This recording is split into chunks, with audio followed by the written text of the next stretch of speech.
मंत्री राजनाथ सिंह जी।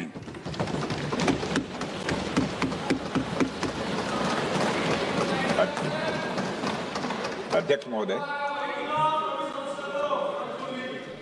महोदय, सबसे पहले तो मैं आपके माध्यम से सदन के सभी दलों के मैंने जितने भी हमारे सम्मानित सदस्य हैं उनके प्रति आभार व्यक्त करना चाहता हूं कि ऑपरेशन सिंदूर की जो शानदार कामयाबी हासिल हुई है उस पर चर्चा करने के लिए आज सदन पूरी तरह से तैयार है।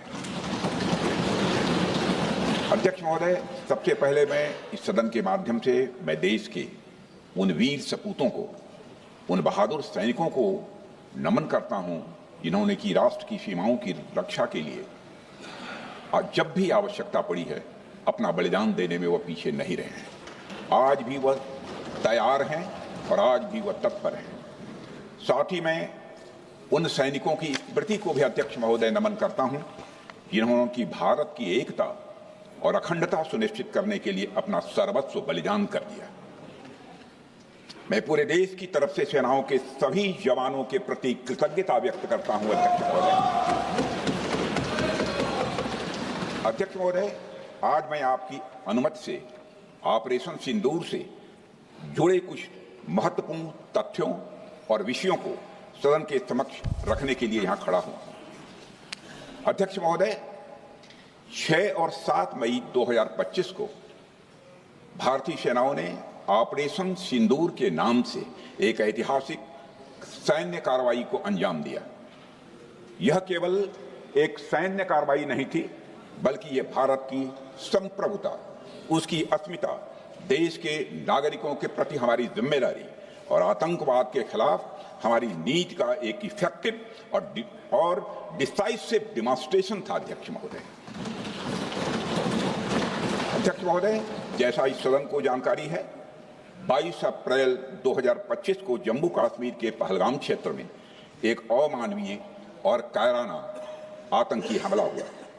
इस हमले में हमारे 25 निर्दोष नागरिकों सहित एक नेपाली नागरिक की भी जान गई थी। उन निर्दोष लोगों की जान उनका धर्म पूछ कर लिया गया। यह अपने आप में अमानवीयता का सबसे कुत्सित और सबसे घृणित उदाहरण था।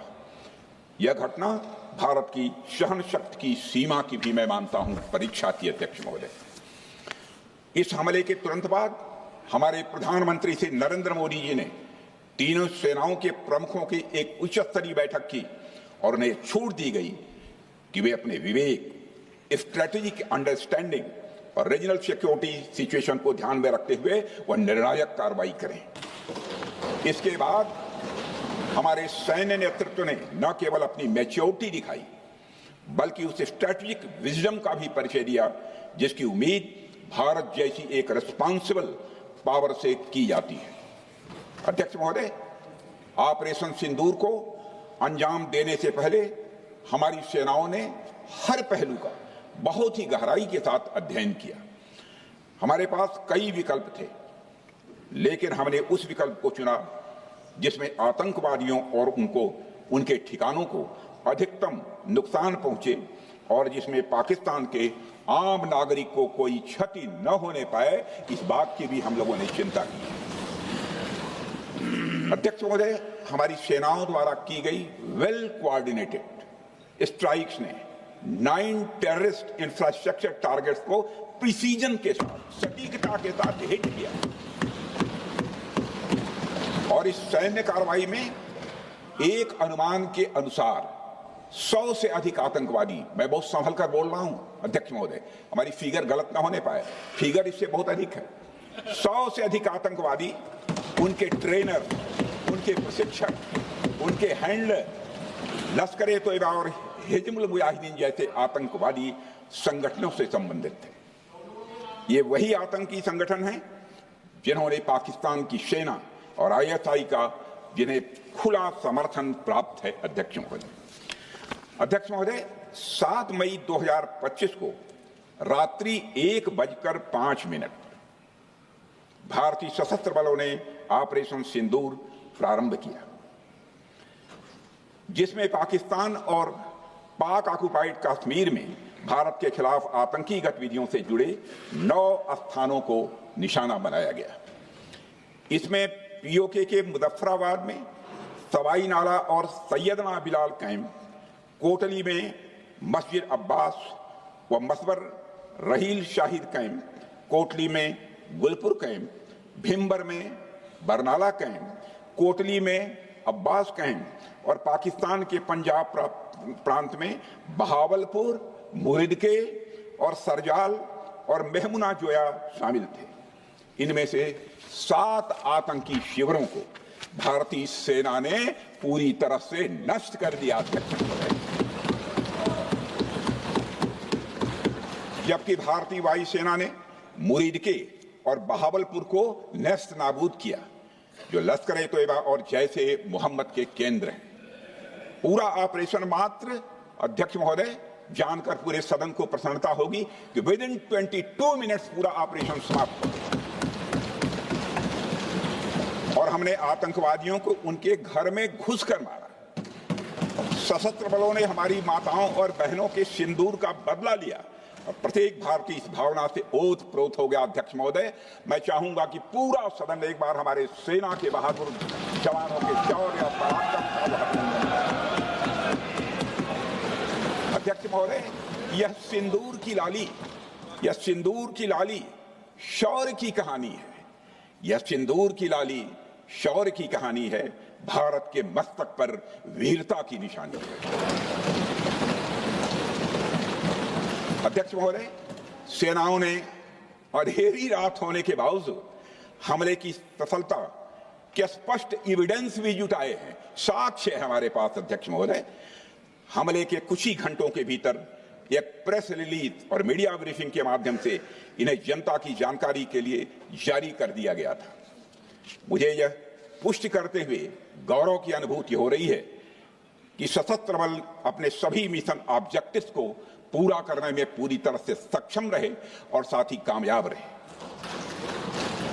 अध्यक्ष महोदय, 7 मई 2025 को हमले माने 1:35 के तुरंत बाद भारतीय डीजीएमओ ने हॉटलाइन संदेश के माध्यम से पाकिस्तान के डीजीएमओ यानी डायरेक्टर जनरल मिलिट्री ऑपरेशन से संपर्क किया और टेरर इंफ्रास्ट्रक्चर के खिलाफ हमारे हमले के रेशनल और मेथोडोलॉजी के बारे में पूरी जानकारी दी और यह तथ्य भी बताया ये हमले एस्केलेटरी नेचर वाले नहीं थे, माने इसको हम आगे नहीं बढ़ाना चाहते। जिन मोहि मारा तीन मोहि मारे। अध्यक्ष, जिस प्रकार प्रभु हनुमान ने लंका में अपनी रणनीति बनाई थी, उसी प्रकार हमने भी उन्हीं को निशाना बनाया जिन्होंने हमें नुकसान पहुंचाया था। हालांकि पाकिस्तान ने इस रेशनल को समझने से इनकार कर दिया और अगले कुछ दिनों तक सिविलियन और सैन्य ठिकानों पर गोलीबारी करके बड़े पैमाने पर सीज फायर वायलेशन करके स्थिति को एस्केलेट करने की उसने कोशिश की। अध्यक्ष महोदय, 7-8 मई 2025 की रात को क्लियरली आइडेंटिफाइड आतंकवाद संबंधी ठिकानों पर हमारे सफल ऑपरेशन के बाद, सफल हमले के बाद पाकिस्तान ने स्थिति को एस्केलेट कर दिया और अनमैन्ड एरियल सिस्टम और अन्य साधनों का उपयोग करके भारतीय वायुसेना के बेसेस, भारतीय वायुसेना के सेंसर्स और सेना के फॉर्मेशन हेडक्वार्टर से लेकर ब्रिगेडों तक पर भी उसने हमला कर दिया। हालांकि हमारी इंटीग्रेटेड एयर डिफेंस ग्रिड और काउंटर यूएस ग्रिड ने इन हमलों को सफलतापूर्वक विफल कर दिया। अध्यक्ष महोदय, यस 400 यमारसैन आकाश मिसाइल सिस्टम और एयर डिफेंस गन्स बहुत प्रभावी साबित हुई हैं। अध्यक्ष महोदय, इस एस्केलेशन पर हमारा जवाबी हमला स्विफ्ट, प्रोपोर्शनेट और नवातुला था। अध्यक्ष महोदय, जिसमें 8 मई 2025 को केवल चुनिंदा पाकिस्तानी एयर डिफेंस सिस्टम और सेंसर नेटवर्क को प्रिसीजन गाइडेड मिशन द्वारा म्यूनिशंस द्वारा जो है टारगेट किया गया। अध्यक्ष महोदय, हमारी कार्रवाई पूरी तरह से सेल्फ डिफेंस में थी, न तो वह प्रोवोकेटिव थी और न तो एक्सपेंशनिस्ट थी। पाक द्वारा ये हमले 7 मई 25 से लगातार चले और 10 मई 2025 को रात लगभग 1:30 पर पाकिस्तान ने बड़े पैमाने पर भारत के ऊपर मिसाइल, ड्रोन, रॉकेट और अन्य लॉन्ग रेंज वेपन्स का इस्तेमाल किया। इसके साथ साथ उन्होंने इलेक्ट्रॉनिक वारफेयर से जुड़ी टेक्नोलॉजीज का भी सहारा लिया। अध्यक्ष महोदय, उनके निशाने पर हमारे भारतीय वायुसेना के अड्डे, थल सेना के एम्यूनिशन डिपोज, हवाई अड्डे और मिलिट्री कैंट थे।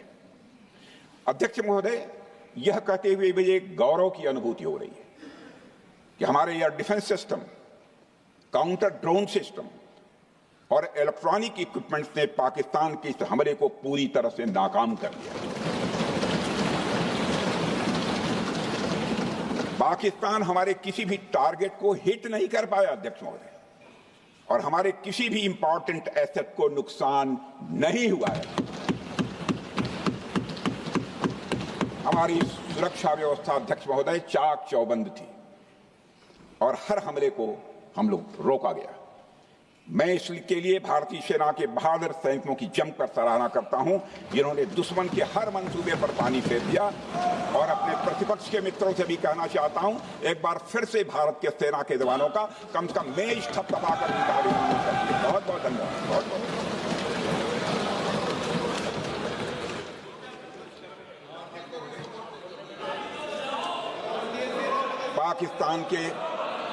पाकिस्तान के इस हमले के जवाब में हमारी कार्रवाई साहसिक थी, ठोस थी और प्रभावी थी। भारतीय वायुसेना ने वेस्टर्न फ्रंट पर पाकिस्तान के हवाई अड्डों, command and control systems, military infrastructures और एयर डिफेंस सिस्टम को निशाना बनाया और इस मिशन को हमारी सेनाओं ने सफलतापूर्वक अंजाम देने में कामयाबी हासिल की। अध्यक्ष महोदय, हमारी सेनाओं ने चकलाला, सरगोधा, रफीकी, रहीम यार खान, जैकबाबाद, सुक्कुर और भोलारी जैसे बड़े एयरबेस पर प्रहार किया और पूरी दुनिया ने भारतीय वायुसेना के शौर्य और पराक्रम की तस्वीर देखी।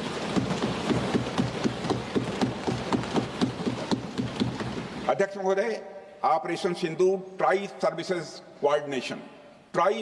कोऑर्डिनेशन का एक बेमिसाल उदाहरण था। जब भारतीय वायुसेना ने आसमान से हमले किए, हमारी थल सेना ने जमीन पर मोर्चा संभाल लिया। हमारे जवान नियंत्रण रेखा पर पूरी ताकत से डटे रहे और पाकिस्तान की हर हरकत का करारा जवाब दिया।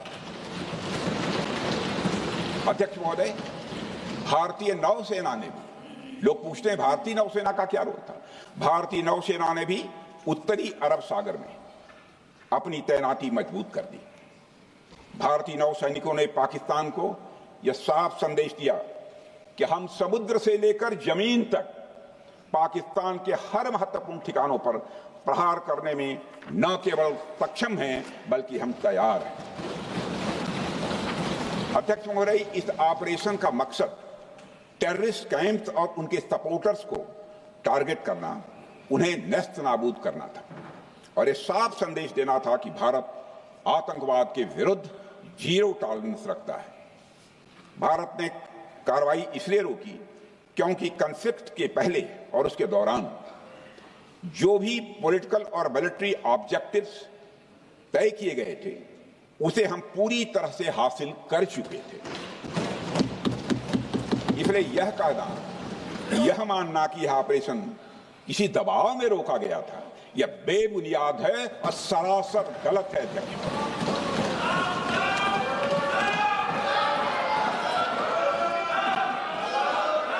मैं सदन को फिर से आश्वस्त करना चाहता हूं, आपने राजनैतिक जीवन में अध्यक्ष महोदय, मैं आपके माध्यम से सदन को आश्वस्त करना चाहता हूं, अपने राजनीतिक जीवन में जानबूझकर कभी भी असत्य न बोलूं, इसकी भरपूर कोशिश की है मैंने, चाहे सदन हो अथवा सदन के बाहर। अध्यक्ष महोदय, मैं आपके माध्यम से सदन को यह भी अवगत कराना चाहता हूं।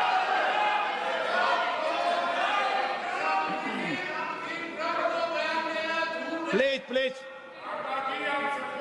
बैठिए। आप क्यों खड़े हैं? अध्यक्ष महोदय, मैं आपके माध्यम से सदन को यह भी अवगत कराना चाहूंगा कि सीमा पार करना या वहां की टेरिटरी कैप्चर करना इस ऑपरेशन का उद्देश्य नहीं था। ऑपरेशन सिंदूर प्रारंभ करने का मकसद था अध्यक्ष महोदय उन टेरर नर्सरीज को खत्म कर देना जिन्हें पाकिस्तान ने बरसों से पाला पोसा था, और यह ऑपरेशन उन मासूम परिवारों को न्याय दिलाने के लिए लॉन्च किया गया था जिन्होंने पाक स्पॉन्सर्ड टेररिस्ट अटैक्स में अपने प्रियजनों को खोया था। हमारी सेनाओं ने सिर्फ उनको टारगेट किया जो इन आतंकियों को सपोर्ट करते हुए भारत पर हमला करने की कोशिश में लगातार शामिल थे।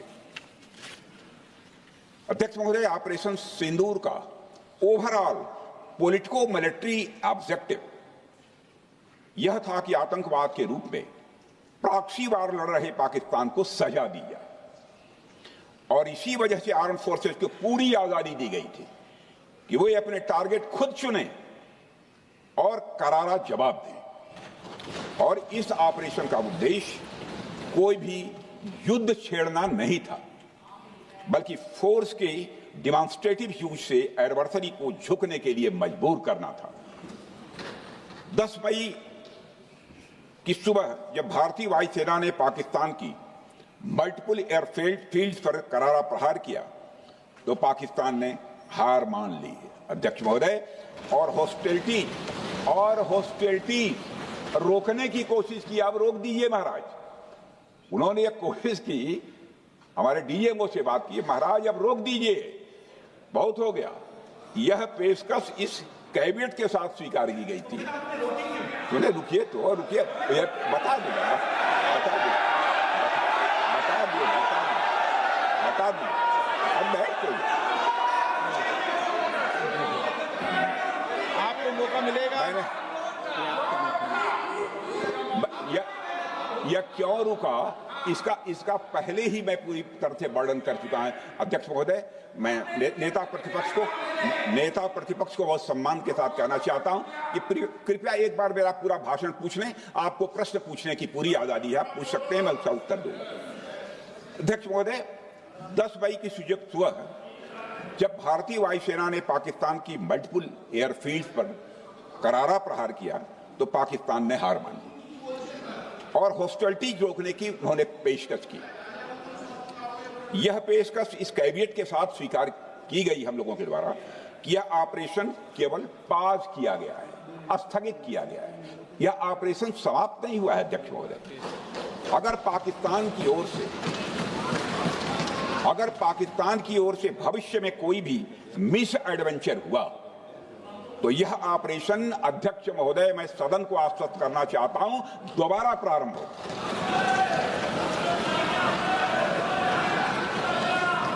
अध्यक्ष महोदय, भारतीय वायुसेना के जबरदस्त हमलों, नियंत्रण रेखा पर थल सेना की मजबूत जवाबी कार्रवाई और नौसेना के हमलों के डर ने पाकिस्तान को झुकने के लिए मजबूर कर दिया अध्यक्ष महोदय। और पाकिस्तान की हार उनकी एक सामान्य विफलता नहीं थी, बल्कि यह उसके सैन्य बल और मनोबल या दोनों की एक हार थी। 10 मई को पाकिस्तान के डीजीएमओ ने भारत के डीजीएमओ से संपर्क किया और सैन्य कार्रवाइयों को रोकने की अपील की। मैं सदन में यह बात फिर से दोहराना चाहूंगा कि पाकिस्तान के डीजीएमओ ने भारत के डीजीएमओ से संपर्क किया और सैन्य कार्रवाइयों को रोकने की अपील की। 12 मई को दोनों देशों के डीजीएमओ के बीच औपचारिक संवाद हुआ और दोनों पक्षों ने सैन्य कार्रवाइयों पर विराम लगाने का निर्णय लिया।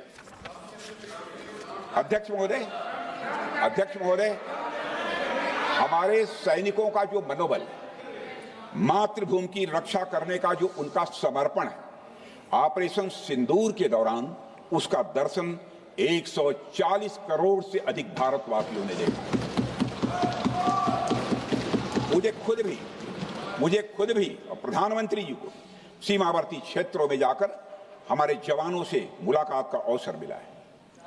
अध्यक्ष महोदय, श्रीनगर के मिलिट्री बेस पर, भुज के एयरबेस पर, उधमपुर के कमांड सेंटर पर, हर जगह प्रत्यक्ष मैंने अपनी आंखों से देखा कि हमारे सैनिकों का मनोबल अपनी पूरी बुलंदी पर था। उनकी आंखों में विश्वास है और उनका संकल्प अडिग है। वे न केवल भारत की सीमाओं की रक्षा कर रहे हैं, बल्कि हमारे राष्ट्रीय स्वाभिमान की भी अध्यक्ष महोदय रक्षा कर रहे हैं। अध्यक्ष महोदय, किसी भी देश में जनता सत्ता पक्ष को और विपक्ष को अलग अलग दायित्व सौंपती है, दोनों को अलग अलग दायित्व, और हेल्दी डेमोक्रेसी में तो स्वाभाविक है। सत्ता पक्ष का काम होता है जनता के हितों को ध्यान में रखते हुए कार्य करना, और विपक्ष का काम होता है सरकार से जनता के मुद्दों से संबंधित जरूरी प्रश्न पूछना। ऑपरेशन सिंदूर क्यों शुरू किया गया, इसकी जानकारी पहले भी दी गई है और आज भी मैंने सदन को दी है। अध्यक्ष महोदय, कभी कभी हमारे प्रतिपक्ष के लोग ये पूछते रहे हैं कि हमारे कितने बीमार गिरे। मुझे लगता है उनका यह प्रश्न हमारी राष्ट्रीय जनभावनाओं का सही से प्रतिनिधित्व नहीं कर रहा है। मुझे लगता है उन्होंने एक बार भी हमसे यह नहीं पूछा कि हमारी सेनाओं ने दुश्मन के कितने विमान मार गिराए।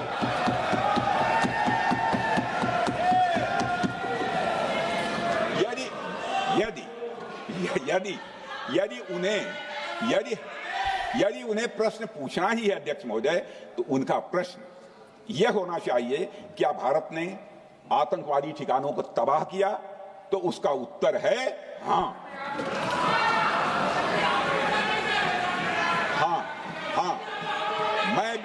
मैं विपक्ष के सम्मानित साथियों से कहना चाहता हूं कि आपको प्रश्न पूछना है तो यह प्रश्न पूछिए, क्या ऑपरेशन सिंदूर सफल रहा? तो उसका उत्तर है हाँ।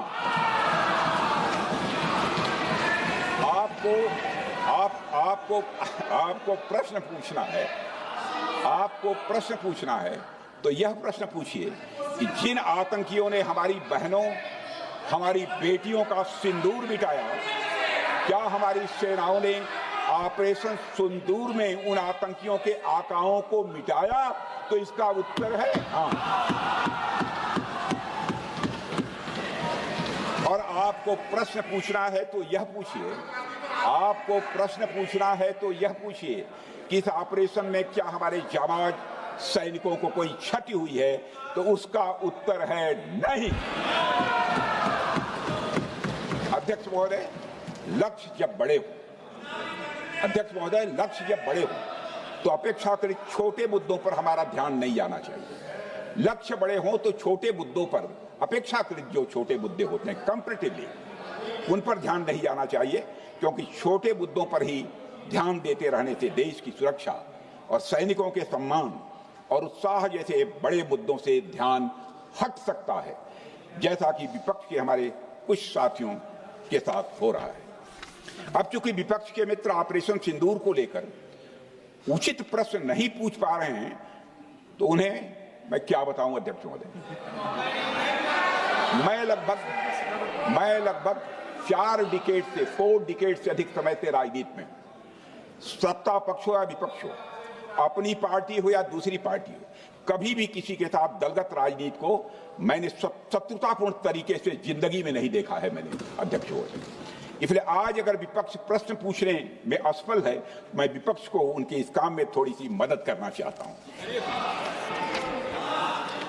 अध्यक्ष महोदय, मैं विपक्ष के अपने सम्मानित साथियों से कहना चाहता हूं कि यदि आज हम लोग सत्ता पक्ष में हैं, तो ऐसा नहीं है कि हम हमेशा सत्ता पक्ष में ही रहेंगे। यह आवश्यक नहीं है, किसी के लिए आवश्यक नहीं। एक लंबा समय हमने विपक्ष का काम किया है, एक लंबा समय हमने सरकारों से सवाल पूछने में लगाया है। जनता ने जब हमें विपक्ष में रहने का दायित्व सौंपा था, तो हमने विपक्ष में रहकर विपक्ष की भूमिका को बड़े ही सकारात्मक तरीके से निभाया भी। अध्यक्ष महोदय, विपक्ष में रहकर हमने कैसे प्रश्न पूछे, इसके कुछ उदाहरण मैं यहां रखना चाहता हूं। 1962 में अध्यक्ष महोदय, चीन के साथ हुए युद्ध में जब दुखद परिणाम आया, तो हमने उस समय की सरकार से यह पूछे थे, लेकिन वह प्रश्न यह था कि हमारे देश की धरती पर दूसरे देश का कब्जा कैसे हुआ। हमने यह प्रश्न पूछा था कि हमारी सेना और हमारी जनता अपमानित क्यों हुई। हमने यह प्रश्न पूछा था कि बड़ी संख्या में हमारे सैनिक हताहत कैसे हुए। हमने यह प्रश्न नहीं पूछा कि हमारे टैंक, हमारी मशीनें, हमारी बंदूकें क्यों ध्वस्त हो गई। यह प्रश्न हम लोगों ने नहीं पूछा। मशीनों और तोपों की चिंता न करके, मशीनों और तोपों की चिंता न करके अध्यक्ष महोदय, हमने देश की टेरिटरी की चिंता की। हमने देश के सैनिकों की। इसी तरह 71 के युद्ध में, 71 के युद्ध में जब हमने पाकिस्तान को सबक सिखाया, मैं उस समय की सरकार को मैं बधाई देना चाहता हूं। हमने अपने राजनीतिक और सैन्य नेतृत्व की प्रशंसा की।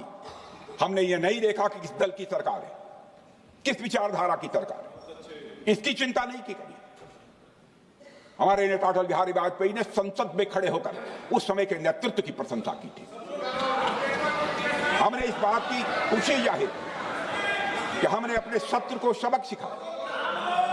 हमने उस दौरान यह प्रश्न नहीं पूछा कि सबक सिखाने के दौरान में भारत के कितने प्लेन्स गिरे, भारत के कितने इक्विपमेंट्स बर्बाद हुए। यह प्रश्न अध्यक्ष महोदय उस समय भी हम लोगों ने नहीं पूछा। अध्यक्ष महोदय, यदि मैं इसे और भी प्रैक्टिकल तरीके से समझाऊं, तो किसी भी परीक्षा के परिणाम में रिजल्ट मैटर करता है। यदि किसी परीक्षा में कोई बच्चा अच्छे मार्क्स लेकर आ रहा है, तो हमारे लिए उसके मार्क्स मैटर करने चाहिए। हमें इस बात का ध्यान नहीं रखना चाहिए कि एग्जाम के दौरान उसकी पेंसिल टूट गई थी या उसकी पेन खो गई।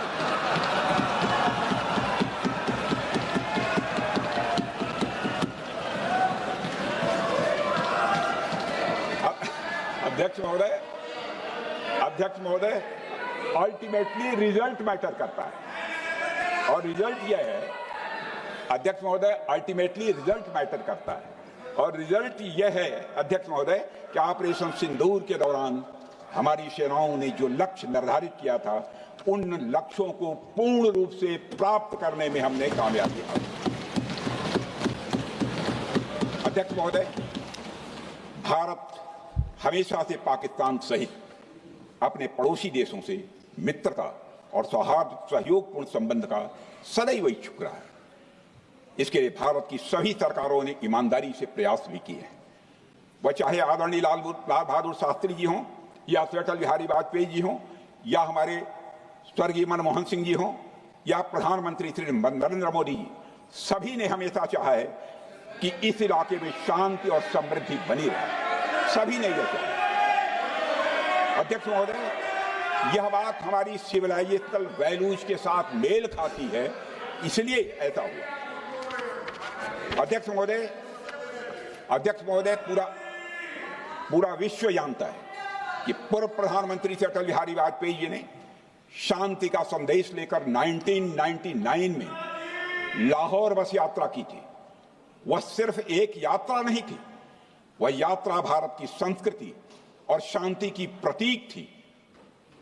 यह हमारे भारत की प्रकृति थी। लाहौर पहुंचकर अटल बिहारी वाजपेयी जी ने मीनारे पाकिस्तान पर विजिटर्स रूप में जो लिखा था, जिसका जिक्र लोग आज भी करते हैं, और उन्होंने लिखा था, उसकी मैं चर्चा करता हूं। उन्होंने लिखा था कि मीनारे पाकिस्तान से मैं पाकिस्तान की जनता को यह विश्वास दिलाना चाहता हूं कि भारत अस्थायी शांति और मित्रता का आकांक्षी है। मैंने पहले भी कहा है और फिर भी कहता हूं, एक स्थिर और समृद्ध पाकिस्तान भारत के हित में है, इसमें कोई संदेह नहीं होना चाहिए। अध्यक्ष महोदय, यह हमारी सोच थी, यह हमारी शांति की पहल थी। यह पहल हमारी हजारों साल पुरानी सांस्कृतिक चेतना, हमारी नैतिक शक्ति और हमारी सभ्यता के उन मूल्यों से निकली थी जो शांति को शक्ति मानती है।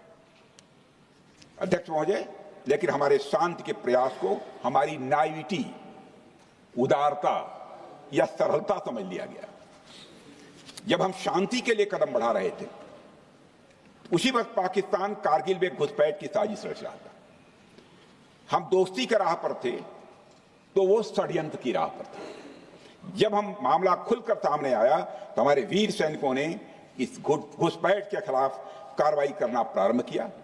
और जब भारत की जीत सामने दिखाई दे रही थी तो पाकिस्तान ने परमाणु युद्ध की धमकी दे डाली। अध्यक्ष महोदय, तब हमारे प्रधानमंत्री, तत्कालीन प्रधानमंत्री आदरणीय अटल बिहारी वाजपेयी जी ने कहा था, पाक सेना के परमाणु हमले से भारत का तो कुछ नहीं बिगड़ेगा, लेकिन पाकिस्तान दूसरे दिन का सूरज नहीं देख पाएगा।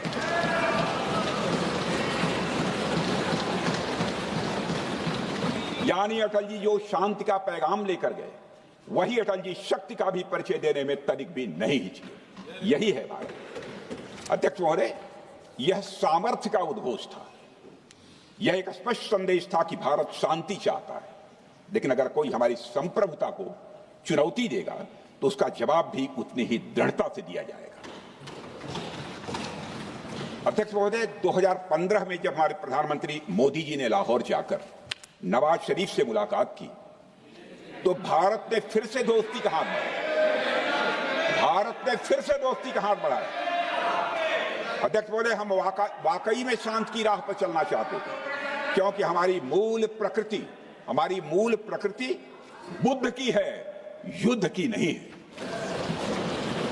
हमारी सरकार ने भी पाकिस्तान के साथ शांति स्थापित करने के अनेक प्रयत्न किए हैं, लेकिन बाद में हमने 2016 में सर्जिकल स्ट्राइक से, 2019 में बालाकोट में एयर स्ट्राइक से और 2025 के ऑपरेशन सिंदूर से हमने शांति स्थापित करने का दूसरा रास्ता अपनाया है। अध्यक्ष महोदय, अब हमारे प्रधानमंत्री श्री नरेंद्र मोदी जी और हमारी सरकार का स्टैंड बिल्कुल क्लियर है कि टेररिज्म और टॉक्स ये दोनों साथ नहीं चल सकते, क्योंकि सभ्य मुल्कों के बीच बातचीत होती है। अध्यक्ष महोदय, लोकतांत्रिक देशों में बातचीत होती है, पर एक ऐसा देश जिसके वजूद में लोकतंत्र का एक कतरा भी न हो और सिर्फ रिलीजियस फैनेटिसिज्म, टेररिज्म और हेट्रेड अगेंस्ट इंडिया हो, उसके साथ संवाद किसी भी सूरत में नहीं किया जा सकता, क्योंकि टेररिज्म की भाषा जो अध्यक्ष महोदय होती है वह खून, डर और नफरत है, संवाद नहीं। गोलियों की आवाज में संवाद की आवाज दब जाती है। जहां खून बहता है वहां बातचीत की गुंजाइश अध्यक्ष महोदय नहीं बचती। अध्यक्ष महोदय, पाकिस्तान की वर्तमान स्थिति अब जग जाहिर है। जिस देश ने आतंक को अपनी विदेश नीति का औजार बना लिया, वह अंततः अपने ही जाल में फंस जाता है। पाकिस्तान की नीति और चरित्र को लेकर कोई भ्रम नहीं रहना चाहिए। यह एक ऐसा देश है जो वैश्विक आतंकवाद की नर्सरी है और उन्होंने इसको अपनी स्टेट पॉलिसी का भी एक आधार बनाया हुआ है। अध्यक्ष महोदय, ऑपरेशन सिंदूर के दौरान पूरी दुनिया ने देखा है कि पाकिस्तान में सरकार आतंकवादियों के लिए स्टेट फ्यूनरल का इंतजाम कर रही है और सैन्य अधिकारी भी आतंकवादियों के जनाजे में भाग लेते हैं। यह वही देश है जो सीमा पर सैनिकों से लड़ने का साहस नहीं जुटा पाता, इसलिए निर्दोष नागरिकों, बच्चों और तीर्थ यात्रियों को आतंकवाद का निशाना बनाता है। पाकिस्तान की सेना और आईएसआई आतंकवाद को एक प्रॉक्सी वार के रूप में अध्यक्ष महोदय इस्तेमाल करती हैं और उसके सहारे वे भारत को डिस्टेबलाइज करने का सपना देखती हैं। अध्यक्ष महोदय, मैं लोकतंत्र के मंदिर में खड़े होकर यह बात कह रहा हूं कि भारत को 1000 कट्स देने का सपना पालने वालों को नींद से जग जाना चाहिए। यह मोदी जी के नेतृत्व वाला नया भारत है जो आतंकवाद के खिलाफ किसी हद तक जा सकता है।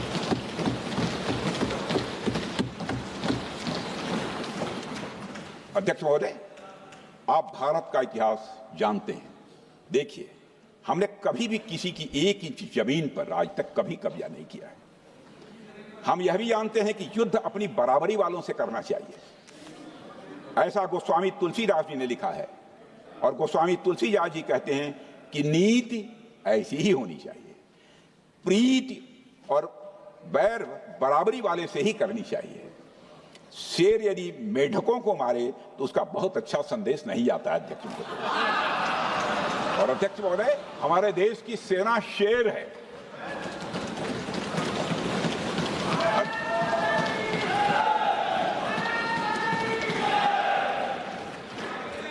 अध्यक्ष महोदय, पाकिस्तान जैसा देश जो साइज, सामर्थ्य, शक्ति और समृद्धि में हमारे आसपास भी नहीं है, उस मुल्क से कैसा मुकाबला? जो मुल्क अपने अस्तित्व के लिए दूसरों पर आश्रित हो, उसके मुकाबले का मतलब है अपना स्तर कम करना। हमारी नीति है आतंकवाद के खिलाफ प्रभावी कार्रवाई करना। हमारा पाकिस्तान विरोध उनकी आतंकवाद की नीति के कारण है, इसलिए पाकिस्तान का हमारा विरोध है। अध्यक्ष महोदय, हम अगर शांति की आशा के लिए हाथ बढ़ाना जानते हैं तो अशांति फैलाने वाले हाथों को उखाड़ना भी जानते हैं। अध्यक्ष महोदय, अगर शांति के प्रयास करना हम जानते हैं तो दुष्टों को जो भाषा समझ में आए उसी भाषा में समझाना भी जानते हैं। सठे साक्ष्यम समाचरित, अर्थात दुष्ट के साथ दुष्टता का ही व्यवहार करना पड़ता है कभी कभी।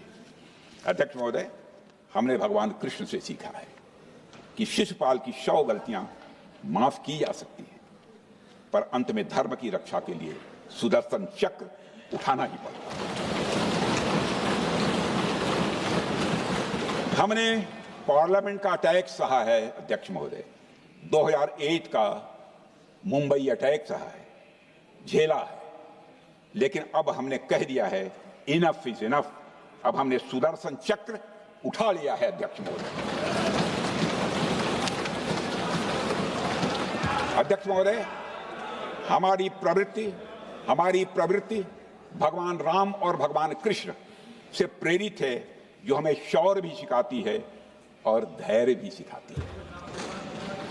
इस सीख का अध्यक्ष महोदय, इस सीख का हम प्रधानमंत्री नरेंद्र मोदी जी के नेतृत्व में हमारी विदेश और अपनी रक्षा नीति में सीधा प्रयोग कर रहे हैं। आज भारत पहले दोस्ती का हाथ बढ़ाता है, लेकिन अगर कोई देश धोखा दे तो उसकी कलाई भी मरोड़ना जानता है।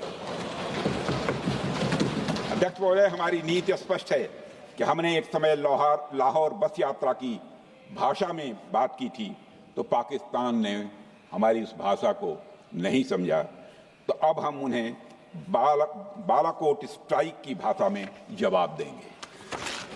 अध्यक्ष महोदय, भारत के लिए शांति हमारी प्रायोरिटी है, हमारी प्राथमिकता है और हमारी शक्ति उसका आधार है।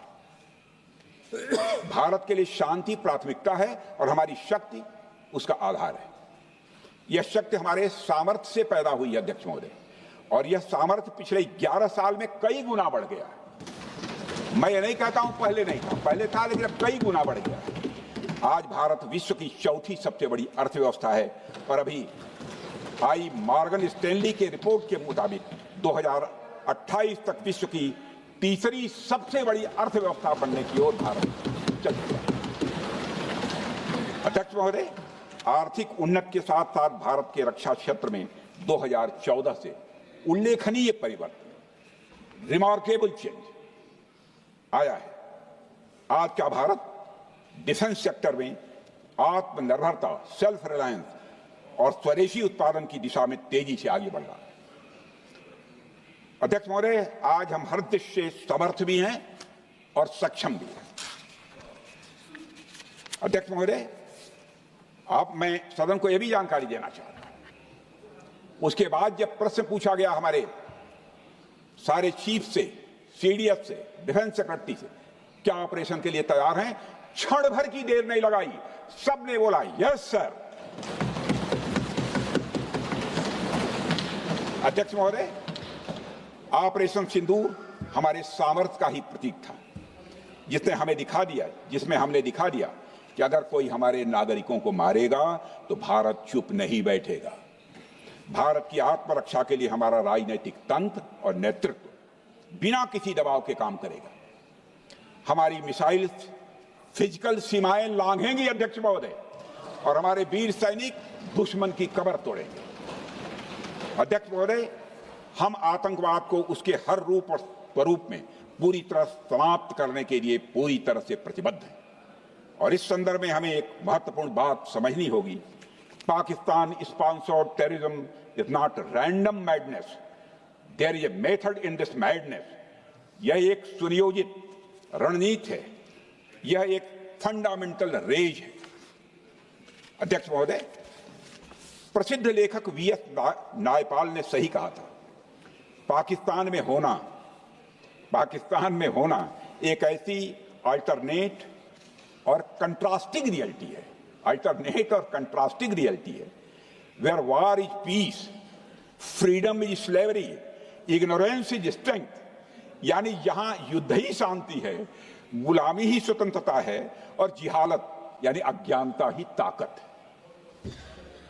अध्यक्ष महोदय, इसलिए पाकिस्तान द्वारा प्रायोजित आतंकवाद कोई पागलपन नहीं है।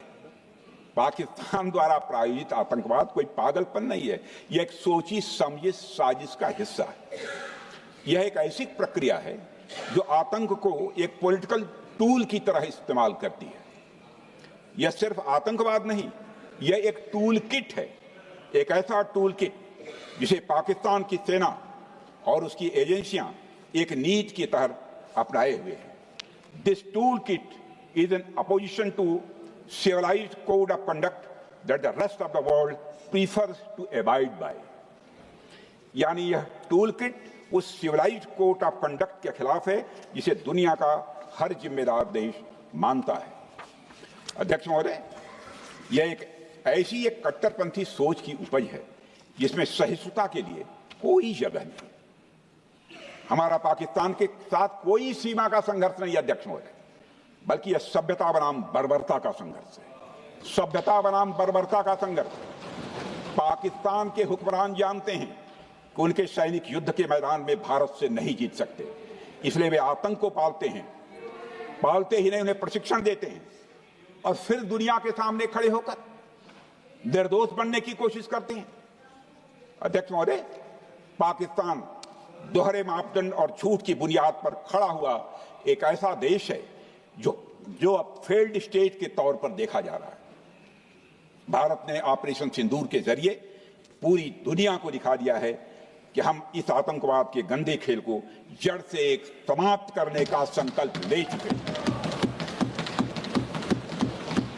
अध्यक्ष महोदय, जब अटल जी प्रधानमंत्री थे तब पाकिस्तान के साथ कंबोजिट डायलॉग के लिए भारत की शर्त थी कि पाकिस्तान अपनी जमीन का प्रयोग भारत के खिलाफ टेररिज्म फैलाने के लिए नहीं करेगा।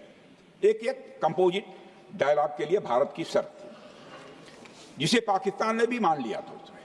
लेकिन दुर्भाग्य से 2009 में शर्म एल शेख में तत्कालीन सरकार ने एक बड़ी भूल की, जब कंपोजिट डायलॉग प्रोसेस से पाकिस्तान प्रायोजित आतंकवाद को डीलिंक कर दिया गया। यानी बातचीत जारी रखने के लिए पाकिस्तान द्वारा अपनी जमीन को आतंकवाद के लिए प्रयोग न करने की शर्त को ही डाइल्यूट कर दिया गया। मैं मानता हूं यह भारत की स्ट्रेटेजिक पोजीशनिंग को कमजोर करने वाला एक कदम था। अध्यक्ष महोदय, ऐसी ही एक और गंभीर चूक तत्कालीन सरकार ने 2006 में हवाना में भी हुई थी, जब पाकिस्तान को आतंकवाद का विक्टिम माना गया और एक ज्वाइंट एंटी टेरर मैकेनिज्म बनाने पर सहमति भी हुई थी। 2006 की बात कर रहा हूं।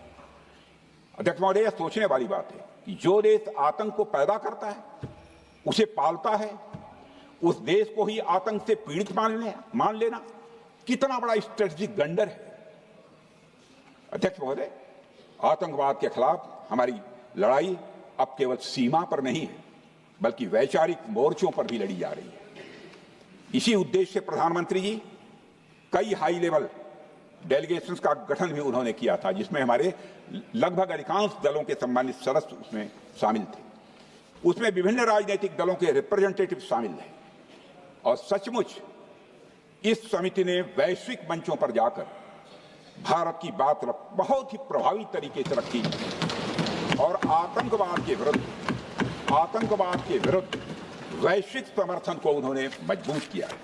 अध्यक्ष महोदय, मैं उन सभी डेलीगेशन के सम्मानित सदस्यों के प्रति शीश झुकाकर आभार व्यक्त करना चाहता हूं, जिन्होंने भारत का आतंकवाद के खिलाफ स्टैंड तथा जीरो टॉलरेंस की पॉलिसी और ऑपरेशन सिंदूर के बारे में दुनिया के देशों को सही तरीके से अवगत कराया, प्रभावी तरीके से अवगत कराया।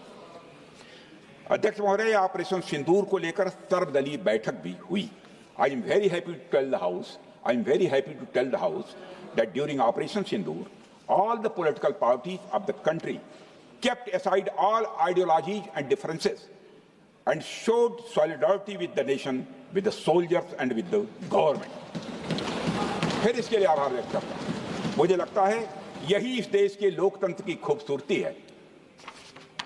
अध्यक्ष महोदय, जैसा कि हमारे माननीय प्रधानमंत्री मोदी जी ने भी कहा है कि ऑपरेशन सिंदूर अभी रुका है, समाप्त नहीं हुआ है। यदि आवश्यकता पड़ी, यदि पाकिस्तान फिर किसी नापाक हरकत की कोशिश करता है तो हम और भी कठोर और निर्णायक कार्रवाई करने के लिए तैयार हैं। अध्यक्ष महोदय, ऑपरेशन सिंदूर के माध्यम से पाकिस्तान के मन में भारत को लेकर जो बहुत बड़ी गलतफहमी थी वह हमने दूर कर दी है।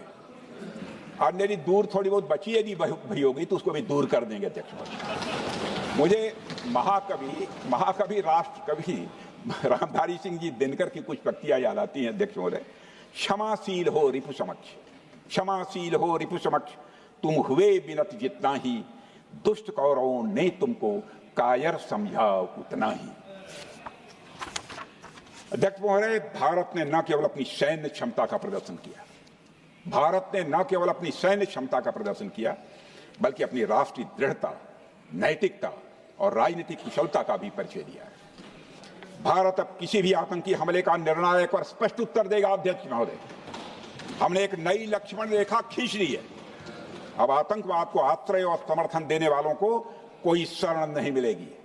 और अध्यक्ष महोदय, भारत किसी भी तरह के न्यूक्लियर ब्लैकमेलिंग या दबावों के आगे अब झुकने वाला नहीं है।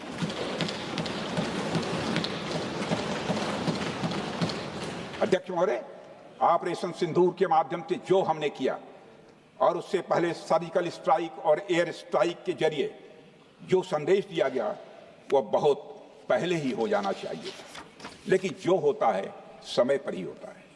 अध्यक्ष महोदय, हमारी सरकार ने आतंकवाद के खिलाफ हमारी जीरो टॉलरेंस की नीति को दुनिया के हर मंच पर पूरी तरह से स्पष्ट कर दिया है और हम उस पर कोई समझौता किसी भी सूरत में नहीं करने वाले हैं। अभी कुछ सप्ताह पहले मुझे शंघाई कोऑपरेशन ऑर्गेनाइजेशन की डिफेंस मिनिस्टर्स मीटिंग में जाने का अवसर मिला था। वहां जो डिक्लेरेशन तैयार किया जा रहा था उसमें आतंकवाद पर भारत का स्टैंड डाइल्यूट हो रहा था। हमने साफ कह दिया कि जब तक आतंकवाद के मुद्दे पर भारत का स्टैंड रखा नहीं जाएगा, हम किसी ज्वाइंट स्टेटमेंट पर साइन नहीं करेंगे और इसकी वजह से वहां कोई ज्वाइंट स्टेटमेंट नहीं आया। अध्यक्ष महोदय, इसका परिणाम क्या? अब देखिए, हमारे प्रधानमंत्री जी ब्रिक्स की बैठक में ब्राजील गए, करिश्मा किया है हमारे प्रधानमंत्री। तो चीन की मौजूदगी में जो ज्वाइंट डिक्लेरेशन आया उसमें जम्मू और कश्मीर में हुए आतंकी हमले को कंडेम भी किया गया। यह प्रधानमंत्री ने करिश्मा करके दिखाया, यानी भारत की बात अंततः मानी गई। और यह ब्रिक्स सम्मेलन के इतिहास में पहली बार हुआ जब जम्मू एवं कश्मीर में हुए किसी आतंकी घटना को खुलकर कंडेम किया गया। मैं इस सदन को याद दिलाना चाहता हूं, 2008 में मुंबई में इतनी बड़ी आतंकी घटना हुई, मगर उस समय की सरकार को जो प्रभावी कार्रवाई करनी चाहिए थी वो नहीं हो पाई। लेकिन उसमें सबसे दुखद और आश्चर्य की बात है, कई वर्ल्ड फोरम, इंटरनेशनल फोरम पर जो उसका कंडेमनेशन होना चाहिए, जो उसकी निंदा की जानी चाहिए, वह भी जितना होना चाहिए नहीं हो पाया। अध्यक्ष, यदि आप उस घटना के बाद हुए ब्रिक्स सम्मेलन के डॉक्यूमेंट्स उठाकर देख लीजिए, मुंबई आतंकी हमले का कहीं जिक्र भी नहीं है। और अध्यक्ष महोदय, जब केंद्र में प्रधानमंत्री मोदी जी के नेतृत्व में सरकार बनी, तब जाकर कहीं के हालात कुछ बदलने शुरू हुए और साल 2017 में हुए ब्रिक्स सम्मेलन में पहली बार 2017 में हुए ब्रिक्स सम्मेलन में पहली बार आतंकवाद से लश्कर और जैश जैसे आतंकवादी संगठनों को जोड़ा गया। यह भी अपने में करिश्माई काम था। यह परिस्थिति इसलिए बनी क्योंकि इसके ठीक एक साल पहले उरी की घटना के भारत की सेनाओं ने सीमा पर जाकर सर्जिकल स्ट्राइक की थी। हमने दुनिया को बताया कि आतंकवाद के खिलाफ हम सरहद के इस पार भी मारेंगे और जरूरत पड़ी तो आतंकियों के घर में घुसकर भी मारेंगे। यह बदलाव प्रधानमंत्री मोदी जी के नेतृत्व में आया। अध्यक्ष महोदय, यह वही नीति है जो पहले की सरकारों को भी अपनानी चाहिए थी। उन सरकारों को जिनके शासनकाल में भारत ने सबसे भीषण आतंकी हमलों का सामना किया, जिनमें 2008 का मुंबई हमला आज भी हर हिंदुस्तानी के जेहन में बैठा हुआ है, जिंदा है, एक न भूलने वाली त्रासदी के रूप में जिंदा है। अध्यक्ष महोदय, मैं श्री प्रणब मुखर्जी जी ने अपनी किताब द कोलिशन ईयर्स में लिखा है, मेरे पास है भी, कोलिशन ईयर्स में लिखा है कि जब मुंबई अटैक हुआ था, प्रणोदा ने लिखा है, जब मुंबई अटैक हुआ था, India had evidence that the terrorist came from Karachi port. Pakistan के नॉन स्टेट एक्टर्स के बहाने पूरी दुनिया में, नॉन स्टेट एक्टर्स के बहाने को पूरी दुनिया में कोई मान नहीं रहा था। उन्होंने लिखा है प्रणोदा ने, and I quote, amid heated debates within the cabinet, there was a demand for military intervention which I rejected. यह उन्होंने लिखा, मैंने नहीं लिखा है, अनकोट। अध्यक्ष महोदय, भारतीय विदेश सेवा के एक वरिष्ठ अधिकारी ने भी अपनी किताब में इस बात की पुष्टि की है, जिनका नाम है अजय विसारिया, और वो शायद फॉरेन सेक्रेटरी थे, कि मुंबई हमले के तुरंत बाद एक उच्च स्तरीय बैठक हुई थी जिसमें तत्कालीन विदेश मंत्री प्रणोदा ने पूछा व्हाट शुड बी डन। तो विदेश सचिव शिवशंकर मेनन जी ने सुझाव दिया कि भारत मोरदके में लश्कर ए तोयबा के मुख्यालय पर क्रूज मिसाइल से हमला कर सकता है। यह सुनकर प्रणोदा ने चश्मा उतारकर साफ किया और सभी अधिकारियों को धन्यवाद देकर बैठक समाप्त कर दिया। अध्यक्ष महोदय, उस समय की सरकार ने जो सही समझा वो किया, पर मैं मानता हूं कि अगर तब की सरकार ने भी 2016 सर्जिकल स्ट्राइक, 2019 एयर स्ट्राइक जैसे निर्णायक और कठोर कदम उठाए होते तो पाकिस्तान की स्ट्रेटेजिक कैलकुलस बदल सकती थी। एक पावरफुल और डिसाइसिव एक्शन पाकिस्तान और उनकी सेना के द्वारा इस 500 टेररिस्ट ऑर्गेनाइजेशंस के लिए बड़ा डिसइंसेंटिव साबित हो सकती थी। अध्यक्ष महोदय, 2008 में मुंबई हमलों के बाद उस समय की सरकार ने सिर्फ बातचीत का मार्ग चुना था। मैं स्पष्ट करना चाहता हूं, यह कोई आलोचना नहीं है अध्यक्ष महोदय, न उस सरकार की, न उस समय के प्रधानमंत्री की, और न ही उन नेताओं की। उस समय की लीडरशिप को जो सही लगा उन्होंने वह निर्णय लिया। अध्यक्ष महोदय, बस मैं इतना ही कहना चाहता हूं कि आज का भारत अलग सोचता है और अलग तरीके से काम करता है। हमारा मानना है यह आपका प्रतिद्वंदी आतंक को रणनीति बना चुका हो और बातचीत की भाषा नहीं समझता हो तो standing firm and being decisive के अलावा कोई विकल्प नहीं बचता है।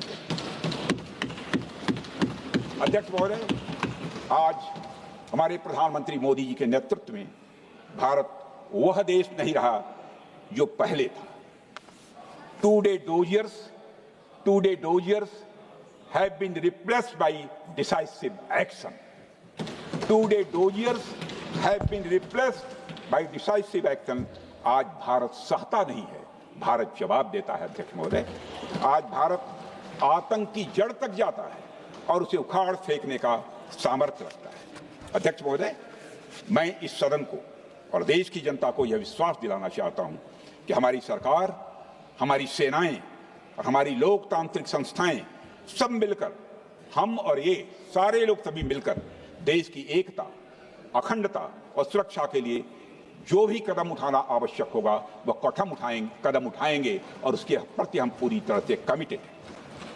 अध्यक्ष महोदय, अंत में मैं केवल इतना ही कहना चाहता हूं, यह समय एकजुट होकर अपनी सुरक्षा, संप्रभुता और आत्मसम्मान की रक्षा के संकल्प को और अधिक मजबूत करने का है। हमें यह याद रखना होगा कि हमारी सामाजिक और राजनीतिक एकता ही यह हमारी सबसे बड़ी ताकत है। अध्यक्ष महोदय, आतंकवाद को समर्थन देने वालों को यह स्पष्ट संदेश चला गया है कि भारत अपनी मातृभूमि की रक्षा के लिए पूरी तरह से संकल्पबद्ध है। आइए हम सभी दलगत भाव से ऊपर उठकर संगच्छध्वम संगवरध्वम के मंत्र से प्रेरणा लेकर एक साथ खड़े हो जाएं और हम इस राष्ट्रीय संकल्प को मजबूत करें। यही हम सबका राष्ट्रीय दायित्व है। और इन्हीं शब्दों के साथ अध्यक्ष महोदय, आपने मुझे विचार रखने का अवसर दिया। आपके प्रति आभार व्यक्त करते हुए और अपने सभी सम्मानित सदस्यों के प्रति धन्यवाद व्यक्त करते हुए अपना